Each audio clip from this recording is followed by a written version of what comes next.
Hola, ¿qué tal? ¿Cómo les va? Les agradecemos mucho porque estamos nuevamente con otra edición de Salud y llegando a sus hogares, llevándole todo lo que sean consejos y educación en el tema de salud. Marcela, ¿cómo ¿Qué estás? tal? Buenas noches, gracias por estar con nosotros.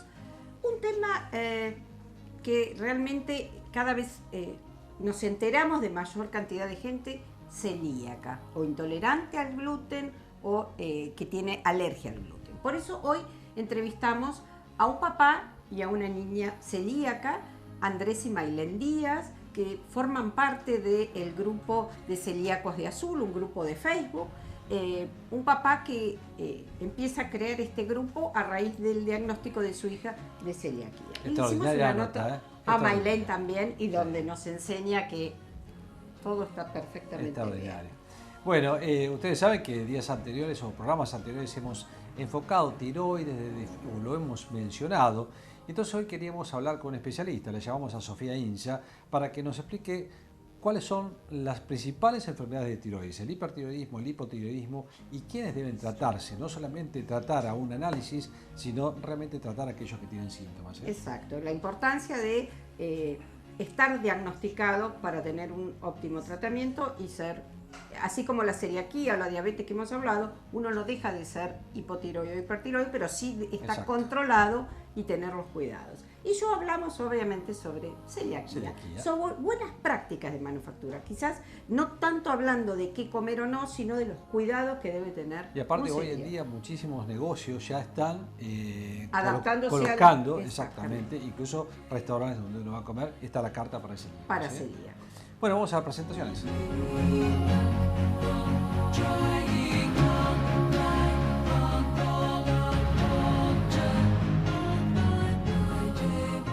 Bien, nos acompaña hoy Andrés Díaz y Maylén Díaz, padre e hija, donde vamos a hablar del grupo de los celíacos de Azul, que por el momento es un grupo que está solo integrado en lo que es a nivel WhatsApp, pero la idea es conocer que existe un grupo en Azul que nos ayuda a los que trabajamos con la nutrición a poder acompañar, guiar, educar en lo que ellos pueden como papá y como paciente celíaco. Gracias Andrés, gracias Maylén por estar con nosotros. Andrés, contanos cómo surge la idea de armar este grupo de celíacos de Azul. Bueno, este grupo surge hace aproximadamente 5 años, cuando la diagnostican a ella de celiaquía, con apenas 2 años, que el doctor Néstor Nacelo sospechó la celiaquía y le mandó a hacer los estudios por su falta de crecimiento, o sea, crecimiento tardío. Y bueno, a raíz de eso, nosotros cuando vimos en los estudios, que estaban los estudios de celiaquía, en su principio, bueno, nos sentimos como en un desierto, destruidos y desorientados. Entonces nos pusimos a buscar información en las redes y en internet, nos pusimos en contacto con varios grupos de Facebook y llegamos a conocer al doctor Cueto Ruga, que bueno, eminencia en celiaquía, sí, exactamente. Y bueno, a raíz de eso y al ver la falta de información que había en Azul sobre el tema, decidimos crear un grupo de Facebook, Celíacos de Azul, y en principio se llamaba Celíacos de la Ciudad de Azul. Era un nombre muy largo como para hacer algo... Sí. Entonces decidimos cambiárselo a Celíacos de Azul.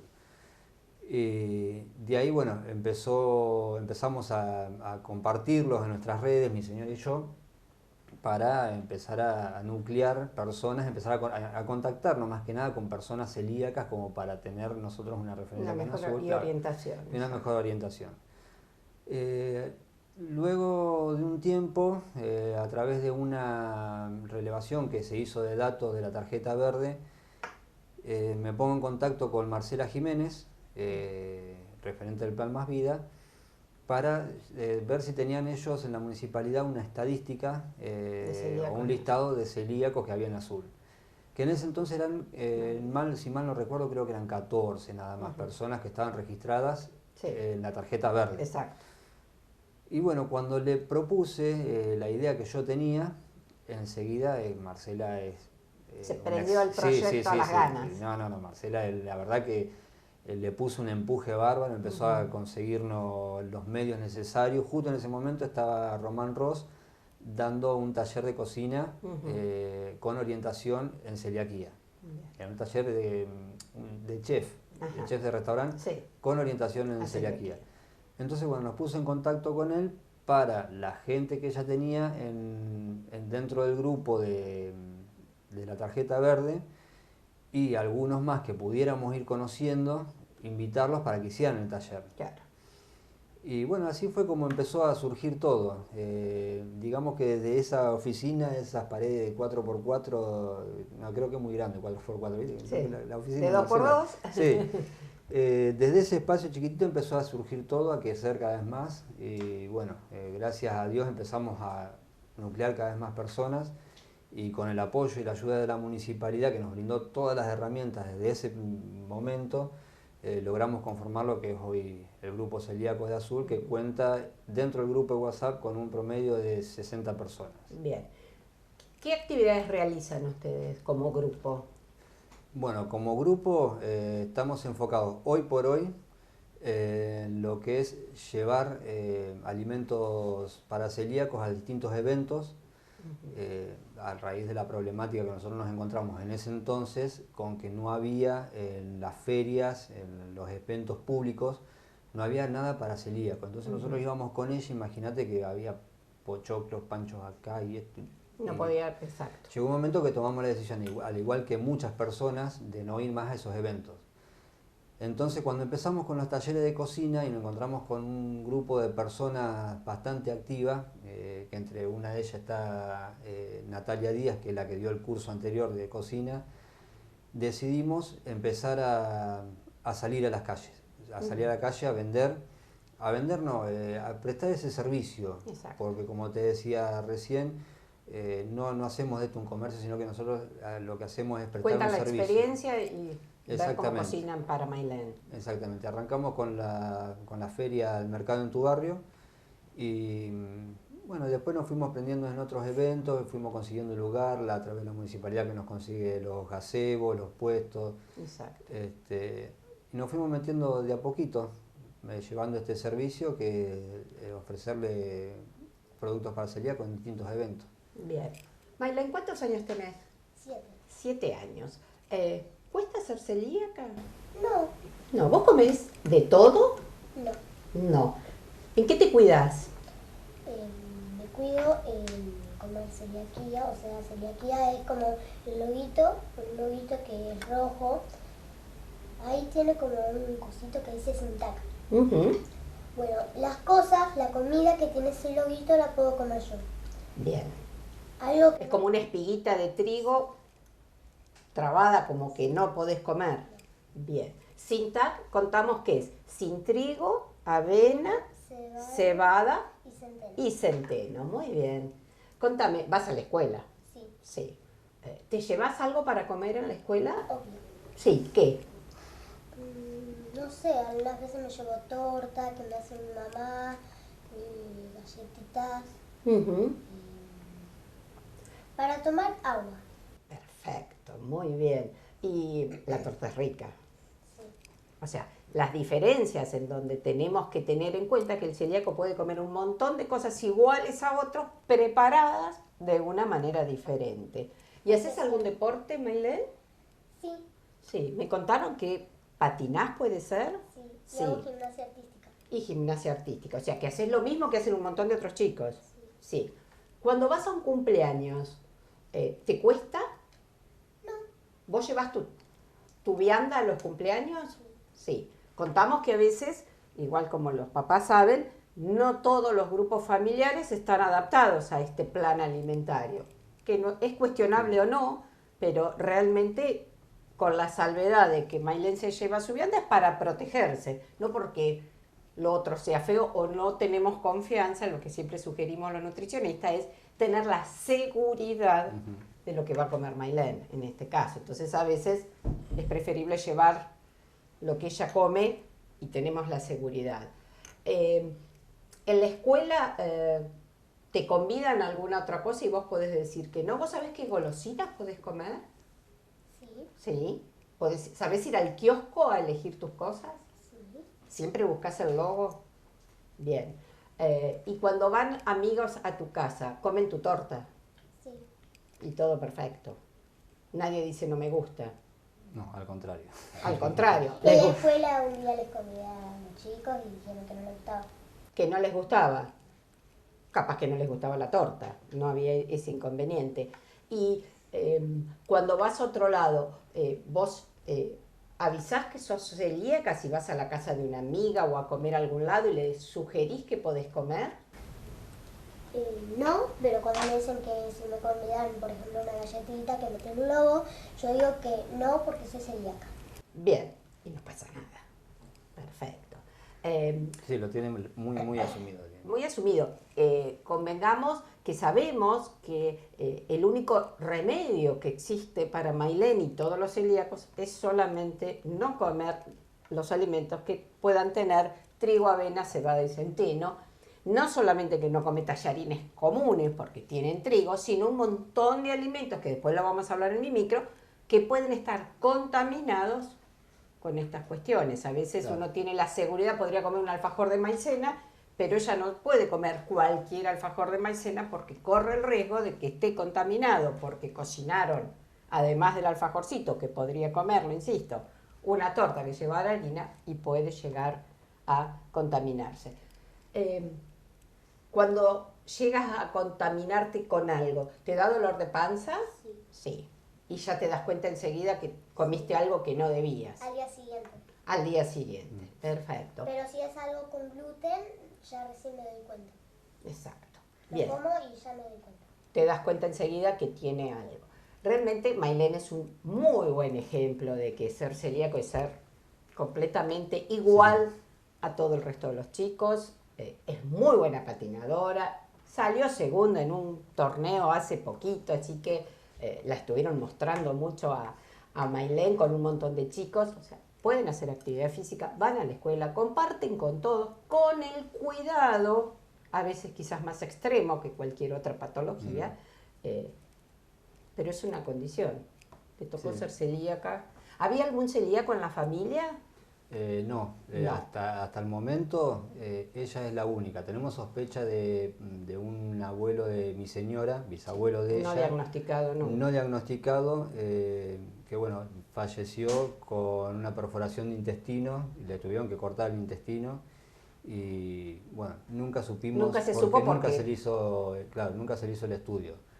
Pero bueno, por todos los síntomas que él tenía y la forma de que lamentablemente falleció. Era ahí- no cuidado. Exactamente, sí. Quizás como hay muchos adultos hoy en día, es una intolerancia o una alergia al gluten que es lo que puede provocar el daño del intestino. Claro, por ahí capaz que hay muchas personas que son asintomáticas, como pasó en el caso de ella, que el único síntoma que ella tenía era el crecimiento tardío. Sí, era la primera de la fila. Era la primera de la fila, exactamente. Pero bueno, hay muchos casos de gente que nunca presentó síntomas, Exacto.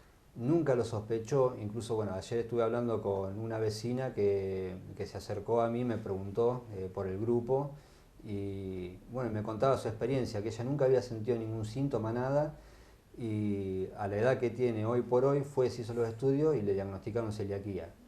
Por eso lo importante, que yo siempre hago hincapié, y bueno, vos me imagino que también, porque lo tenés bien estudiado el tema, si te dedicas mucho, es el hecho de que el profesional médico tenga en cuenta hasta el mínimo síntoma. Exacto. No es que Sospecharlo claro, siempre. sospecharlo siempre, no esperar a que se junte una determinada cantidad de síntomas para decir, bueno, vos serás celíaco, sino que bueno, que lo tenga en cuenta, Sí. porque por ahí capaz que pasa mucho tiempo y la persona que es asintomática lo empieza a sufrir cuando empieza con osteoporosis, cuando empieza con abortos espontáneos, Sí, cuando empieza con anemias. con anemia. Tener en cuenta estos dolores de panza que manifiestan al tomar la leche con un pan. Tan Exactamente. sencillo como un té con tostadas, que lo hacen porque vienen con dolor de panza, y esas tostadas o ese pan es el que está provocando. No quiere decir que todos los chicos que tienen dolor de panza cuando van a la escuela van a ser celíacos, pero sí es un dato que frente a respuestas de comida que tengan harina aparece a veces el dolor de panza, entonces, o que tienen la panza hinchada. Esto de que decíamos la primera de la fila, que Mailén dejó de ser la primera de la fila porque en cuanto empieza a hacer tratamiento llega a los niveles del 50% de la población, respetando la herencia que uno tiene, obviamente. No va a medir 1,80 m. Seguirá las pautas que tendría si no fuera celíaca. Claro, tal ¿Sí? cual. No quiere decir que van a crecer por demás, pero sí empieza, una vez que se normalizan, empieza a Bueno, tener en niveles el normales. caso de ella nos tocó vivir, no sé si serán todos los casos en particular igual, que ella cuando terminó primer grado, terminó con una talla 6 Claro. de ropa. Cuando arrancó el año, el ciclo lectivo, que le fuimos a empezar a comprar ropa, talle 10. El talle 8 se lo saltó. Bueno, cuando fuimos al último control que le hicieron en La Plata, en el Ludovica, porque estaba haciendo el estudio de tiroides, la midió, la pesó y había crecido pero de una forma exponencial, más claro, de sí, lo que corresponde al 50% muy de los acelerado, chicos. pero nos dijo, bueno, que era obvio, porque era muy normal, porque al llevar la dieta, Al estar tan compensada, claro, es como que ese disparador que tuvo en el crecimiento fue... sí, lo que no debido había a lo- crecido hasta que Exactamente, diagnostican. Bien, yo les agradezco mucho porque nuestra idea es, quizás podría haber venido el papá solo y hubiéramos hablado del grupo y de las pautas, pero Maylén le encantó venir y la idea era que vean que además de ser muy desenvuelta y que le gusta esta historia, nos ayuda a que un montón de otros chicos puedan creer y puedan ver, y papás que por ahí están mucho más asustados en este momento, vean que este es un tema totalmente natural para papá, mamá, Maylén y el grupo familiar, porque esto es del grupo familiar, ¿sí? Es ayudarla a Maylén incorporado todos a un plan alimentario que seguramente debe ser ese. Exactamente. Para temas posteriores nos va a quedar que ser celíaco es tener una determinada condición que no nos diferencia, salvo en la billetera, cuando queremos realizar todas las comidas y las harinas que tienen que usar los papás de Maylén. O sea, quien los diferencia es desde lo económico, como muchas otras patologías que lo diferencian porque el medicamento es caro, pero realmente esta cuestión hace que se enfrenten a una situación muy complicada desde lo económico por el alto valor que tienen todos los alimentos. Claro, como digo yo siempre, y hago bandera de esto, que lo que enferma al celíaco no es tanto el gluten si se cuida, sino el problema socioeconómico que sufre. Exacto. Hay papás que pueden acompañar y pensemos que hay muchos grupos familiares que o no tienen la capacidad de ayudar porque no pueden, desde lo intelectual hasta lo económico. Exacto. Más de una vez, y esto requiere extremada condición de educación. Creo que es entenderlo, es aprender como aprendió Maylén y nos dio una charla de qué es ser celíaca y me contestó con un obvio, como diciendo, está totalmente clara la situación. Así que bueno, les agradezco mucho, les damos el espacio para cuando necesiten venir a transmitir. Y recuerden que en Facebook está como Celíacos de Azul, es un grupo cerrado, pero pueden mandar la invitación y de pronto Andrés, que es el presidente de este grupo, y Maylén, su protagonista especial. La musa inspiradora. La musa inspiradora, como dice el papá. Cuando quieran, cuenta con el espacio de Salud 10. Gracias por venir, ¿eh? Seguimos en Salud 10.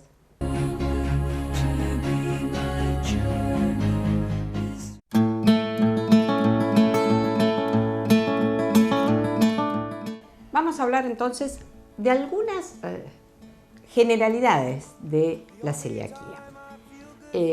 Vimos que habitualmente los pacientes que son celíacos tienen un único tratamiento, que es cumplir la dieta. ¿Qué significa cumplir la dieta? No consumir alimentos que tengan trigo, avena, cebada y centeno. Todo este grupo de alimentos está identificado en las góndolas con un logo, que es una espiga de trigo cruzada, que es la que se acepta a través de las normas de la ANMAT y son las que debemos reconocer. No puede decir con letras únicamente sin tag, sino que debe estar este logo realmente especificado. Necesitamos que estos alimentos, aunque la constitución del alimento determine que realmente no debería tener trigo, avena, cebada o centeno, si es un producto, debe estar identificado con el logo. ¿Qué grupos de alimentos no debería tener ningún tipo de problemas? Estaríamos hablando de las carnes, vaca, pollo y pescado, cerdo, las verduras, las frutas. No tienen en su constitución, en crudo, trigo, avena, cebada y centeno. ¿Pueden estar contaminados? Sí, y ahí es donde surge el inconveniente de poder consumirlo. ¿Cómo se pueden contaminar? O porque en la fuente, en la cocción, en la asadera, en la olla, en la sartén, en el aceite, si se hace una fritura, se haya cocinado algún otro alimento que pueda haber estado en contacto o tenga en su constitución trigo, avena, cebada y centeno. Por lo tanto, debemos extremar las buenas prácticas de manufactura, de manipulación de alimentos, debemos tener un exhaustivo lavado de manos cuando uno cocine para pacientes que tengan celiaquía. Debemos evitar la contaminación no solamente de alimento libre de gluten con el alimento que tenga gluten, sino con toda la mesada, utensilios de cocina, repasadores, rejillas, manos. Es importante cuidar no solamente el alimento, sino todo el entorno y la preparación de este alimento. ¿Qué hacemos cuando deban concurrir a consumir alimentos a cualquier restaurante? Además, debemos tener la precaución de explicarle al mozo o a quien nos va a expender la comida esta salvedad de tener la estricta normas de manipulación cuando vayan a cocinar un alimento. Puede pedir milanesas bife con ensalada, sin ningún pollo, sin ensalada, pero le tenemos que avisar. No puede consumir una milanesa. ¿Por qué? Porque el pan rallado que empana la milanesa de cualquier tipo, pollo, pescado, cerdo, tiene trigo. Por lo tanto, los celíacos van a tener un empanado diferente para sus milanesas, que no es habitual que esté en un restaurante o en un expendio de comidas. Por eso, un asado, un bife, un pescado o un pollo que no tenga envoltura, que no esté realizado a la cacerola, porque puede tener algún tipo de harina para espesar, uno le indica al paciente que no consuma este tipo de alimentos fuera del entorno de su casa, donde tenga extremadamente la precaución. O sea, convengamos que los papás de un niño celíaco incorporan este hábito nuevo al consumo diario de todo el grupo familiar.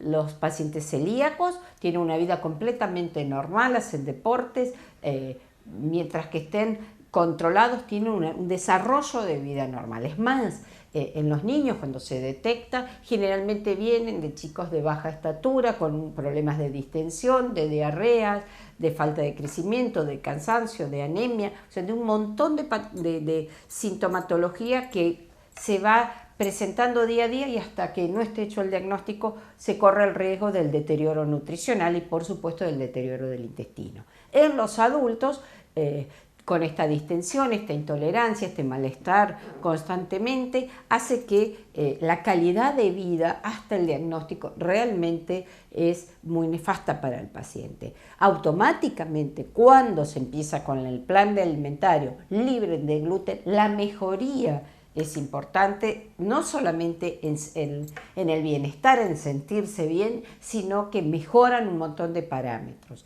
Muchas veces la detección de esta celiaquía es muy tardía o se da en pacientes que no tienen, que pueden ser asintomáticos, pero en mujeres se da pérdidas de embarazos continuos, estos abortos espontáneos, que quizás terminan siendo una alerta para realizar los análisis y la detección de la celiaquía, que puede ser una intolerancia al gluten, que puede ser una alergia al gluten o puede ser un diagnóstico de celiaquía. Pero las tres entidades se tratan de la misma manera. Hasta el momento no hay ningún medicamento que pueda curar esta enfermedad ni controlar. Solamente tiene una sola indicación, que es mantener el plan alimentario en forma estricta. No hay robitos. ¿Por qué? Porque este robito, sea intencional, por ejemplo, o sea, decide comer algo, va a tener su manifestación clínica automáticamente. Y puede ser no intencional, sino por una mala manipulación de alimentos, de que esté contaminado, por supuesto la manifestación es instantánea o al otro día. ¿Cuál es la diferencia con otro tipo de patologías que tienen relación con la alimentación? Hablemos de obesidad o de diabetes, que quizás el robito, llamémosle así, no trae aparejado una sintomatología muy aguda, y de esa manera el paciente a veces termina haciendo estos robos engañando la situación. El celíaco sabe que el bienestar y el desarrollo y el crecimiento y mantener los parámetros de una persona normal en cuanto a los parámetros de peso, altura y desarrollo, en cuanto hace la dieta, todo esto llega a los estándares normales. Por lo tanto, es importantísimo sostener la dieta, estar en contacto estricto con una nutricionista que guíe esta situación, con los grupos de celíaco que acompañan en todo este tratamiento para saber darle normas de convivencia que a veces son importantes dentro de la escuela, dentro de los cumpleaños, dentro de la sociedad que tiene que reeducarse para esta patología por desconocimiento más que nada.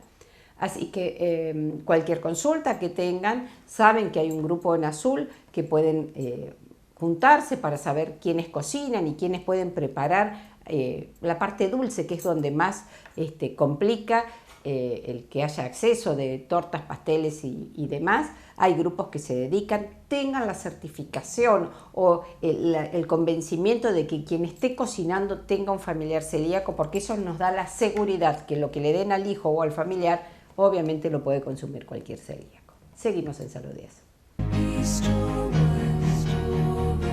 En casi todos los programas de Salud 10, en estos últimos específicamente, venimos hablando de una glándula que da mucho para hablar, sobre todo en toda nuestra zona, que es la glándula de la tiroides.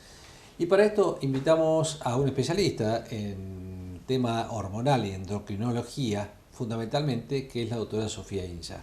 Sofía, gracias por estar con nosotros nuevamente. No, gracias a usted. Cuando tenemos que hablar un poco de endocrino, te estamos llamando y hemos hablado varios temas, y creo que tiroides lo hemos enfocado en otra oportunidad también. Pero bueno, la gente a veces pregunta, ¿por qué no hablan de tiroides de nuevo? Porque es una enfermedad o una patología o un nombre que la palabra tiroides, todo el mundo está preocupado. Sí. ¿Cuáles son las enfermedades más comunes que podemos tener dentro de esta pequeña glándula que es la tiroides, ¿no? Bueno, yo creo que en otro programa ya un poco lo he comentado. Siempre dividimos primero las enfermedades tiroides, por lo menos yo como una cuestión de organización, en lo que es una patología estructural y funcional. La parte estructural es por ahí a la que todo el mundo le tiene más miedo, que es la aparición de nódulos. Esos serían,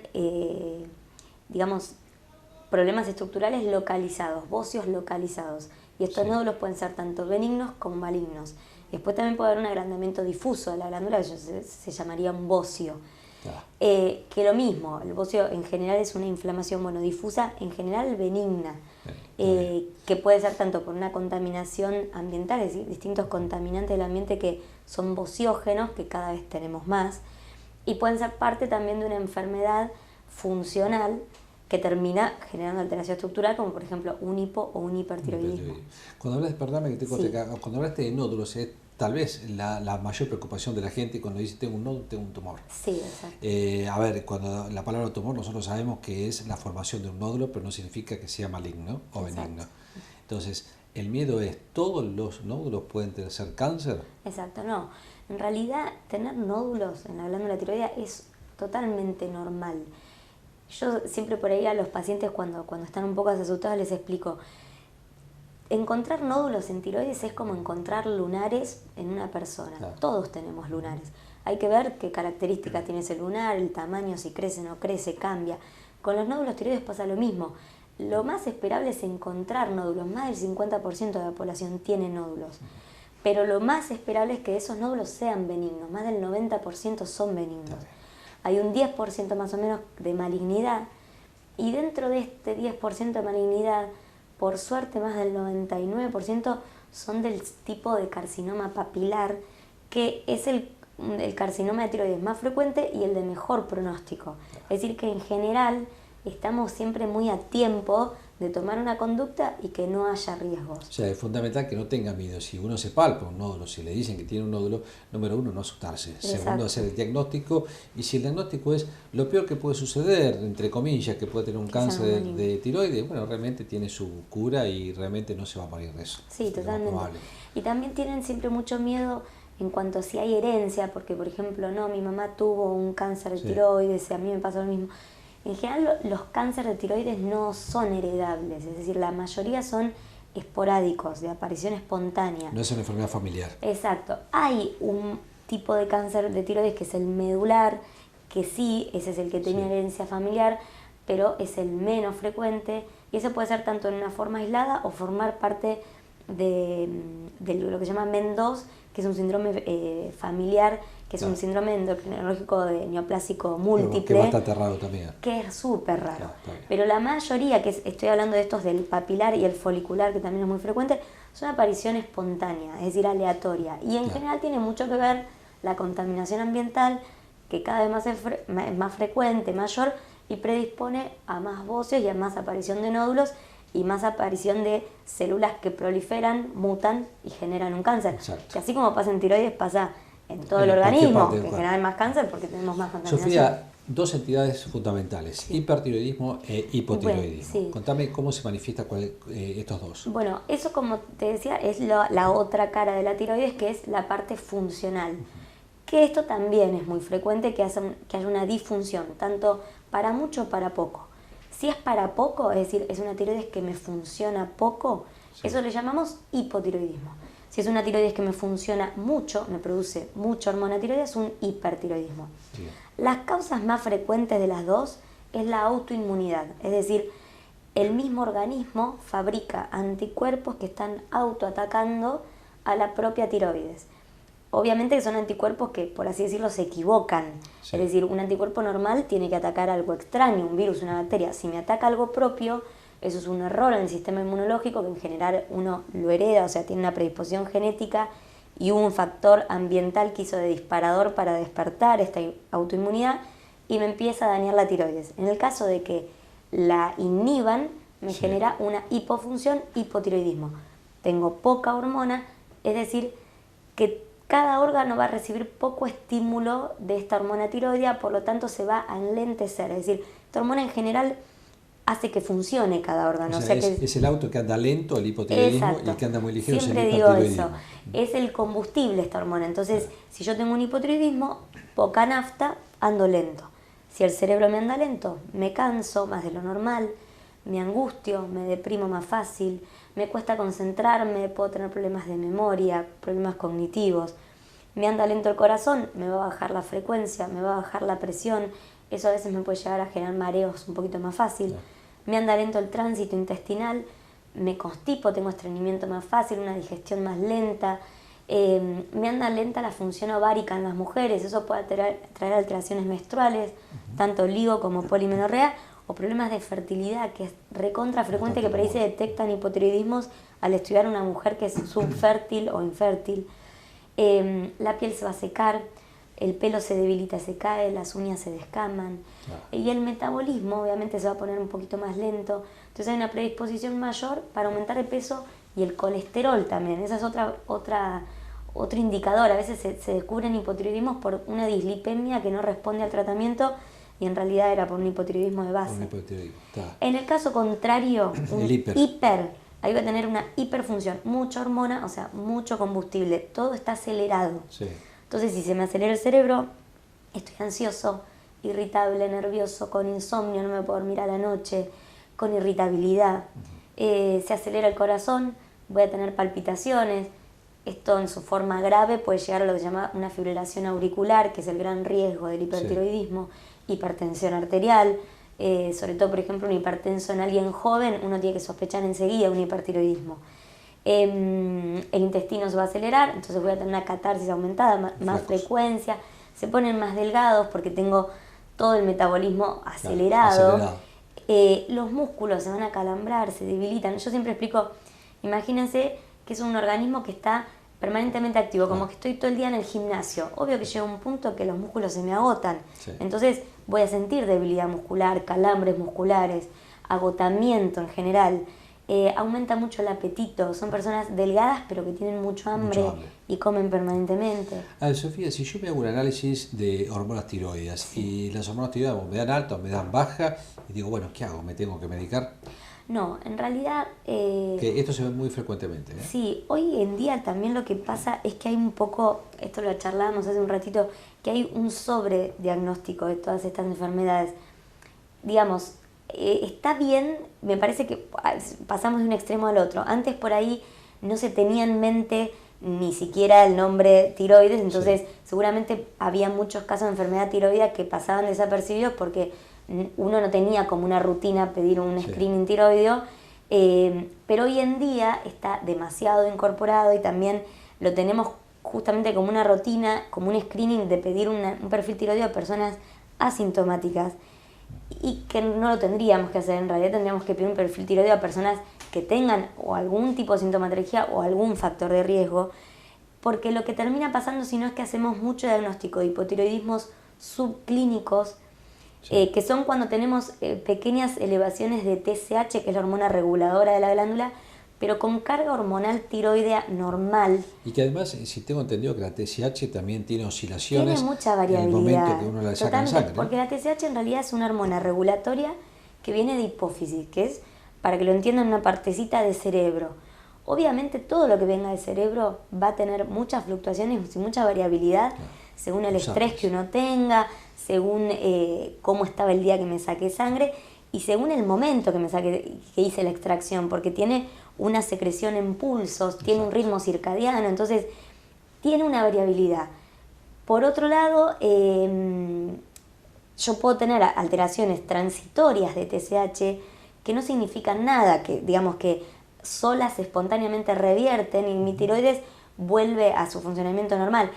Es decir, hasta no tener una TSH excesivamente alta, que sería mayor de 10, o acompañada de una T4, que es la hormona tiroidea, baja, o que sea un hipotiroidismo subclínico pero con síntomas, o con nódulos tiroideos muy grandes, o con autoinmunidad, con infertilidad, con alguna indicación médica que requiera tratamiento, no lo requiere.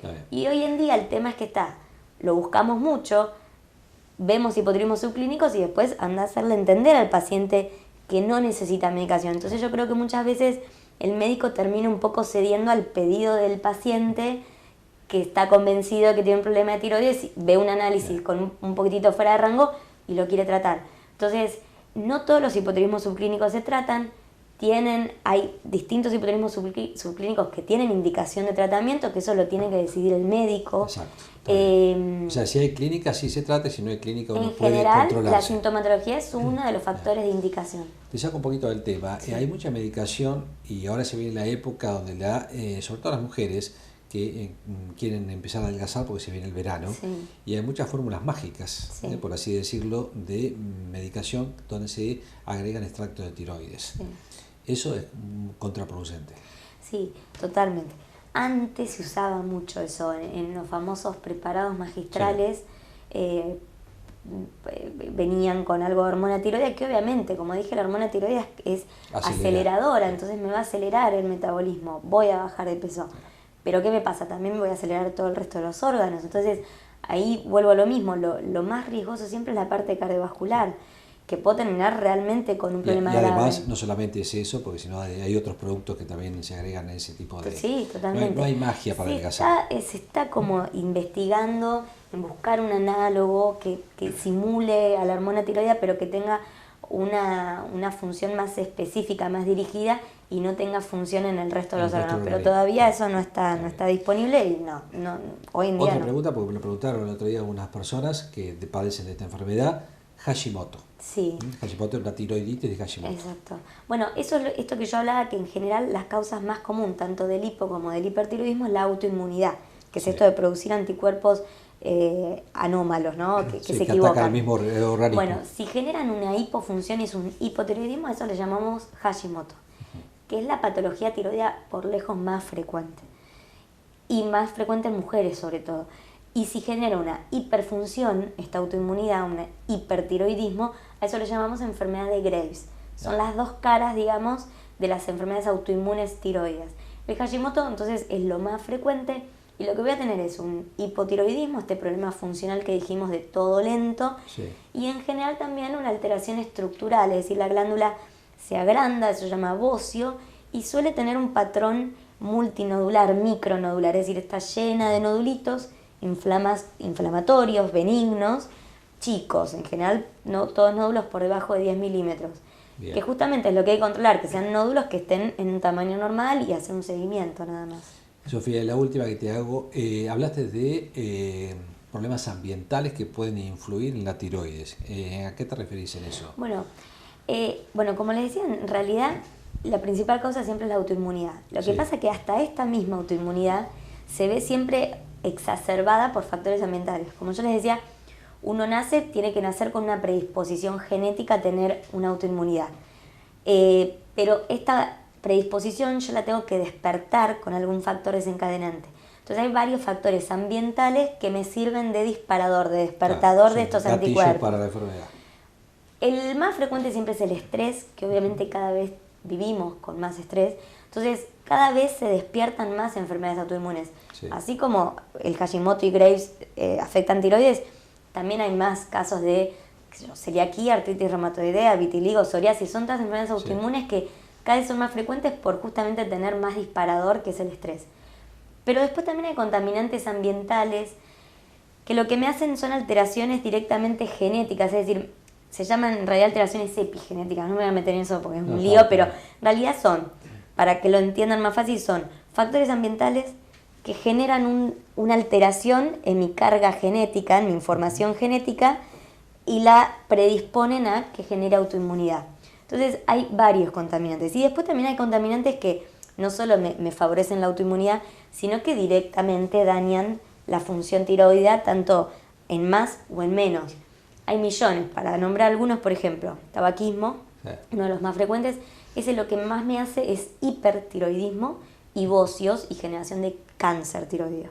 Alcoholismo en general genera una hipofunción tiroidea. Radiaciones, ya sea por un tratamiento oncológico, por estar expuesto excesivamente a estudios que lleven radiaciones cuando no son necesarios.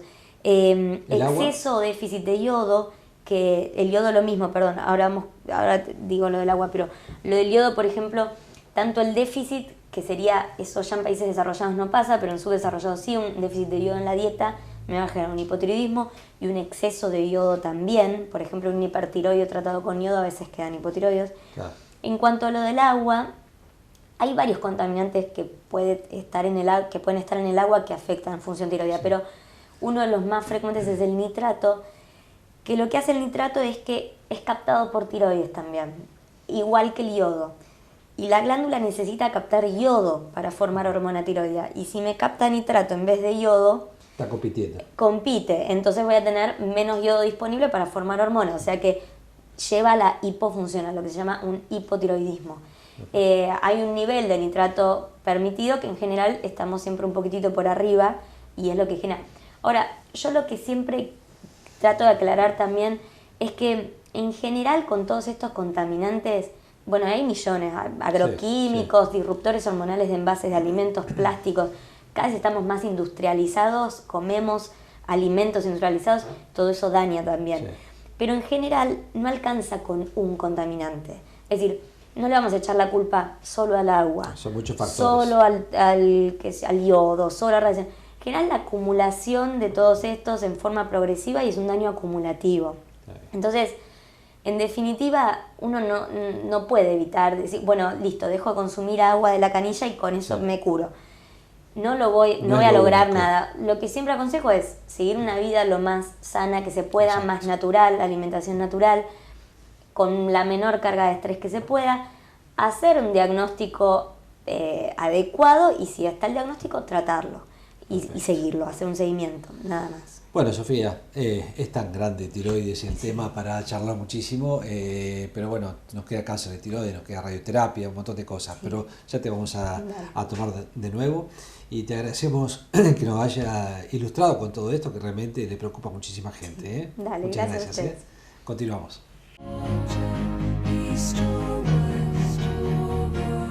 llegamos al final de este programa. 2 temas importantes pedidos, porque esto de la celiaquía fue solicitado, así que grupo de celíacos de azul y plan de alimentación. Bueno, y realmente muchísima gente que tiene esta patología. Y tiroides con Sofía Incia, que nos abarcó un poco las generalidades de esta enfermedad desde diferentes puntos de vista, del del hipotiroidismo, bueno, por supuesto algo de cáncer de tiroides, pero eso lo íbamos a hablar en otro programa con más exactitud.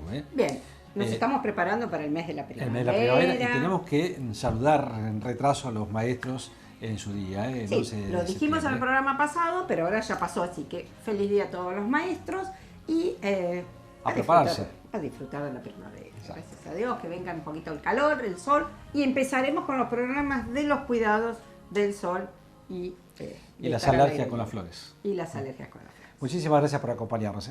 En 7 días nos vemos. Gracias. Be strong.